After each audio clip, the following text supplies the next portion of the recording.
Makroiqtisodiy va hududiy tadqiqotlar institutida ikkinchi Toshkent xalqaro urban forumi o'tkazildi.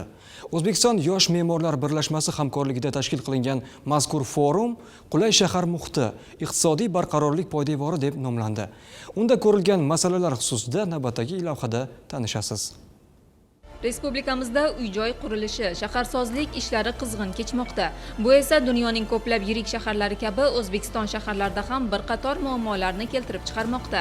Xususan, ba'zi bir holatlarda tartibsiz qurilish ishlari, me'moriy o'ziga xoslikning yo'qolishi, aholi sonining o'sishi va infratuzilmaga tushadigan yuk, yashil hududlarning yetishmasligi, havo ifloslanishi va jamoat transportining yetarli darajada rivojlanmaganligi masalalaridir. O'tkazilgan forumda mazkur masalalar qizg'in muhokama qilindi. Ayniqsa me'morlarga qo'yiladigan talablar, ularning vazifalari ham ko'rib chiqildi.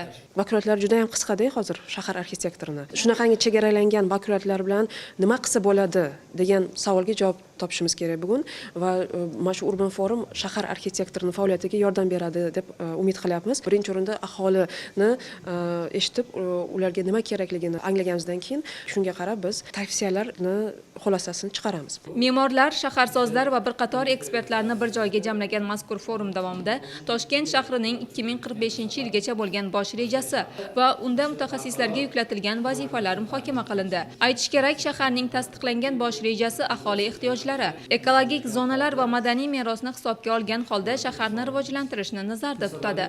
Shuningdek, bu jarayonda xorijlik mutaxassislar bilan hamkorlikni yo'lga qo'yish yaxshi samara berishi aytildi. Forum yakunida qulay shahar muhitini yaratish, iqtisodiy barqarorlikni ta'minlashda muhim ahamiyatga ega ekanligi qayd etildi. Bu borada kerakli taklif va tavsiyalar ham ishlab chiqildi.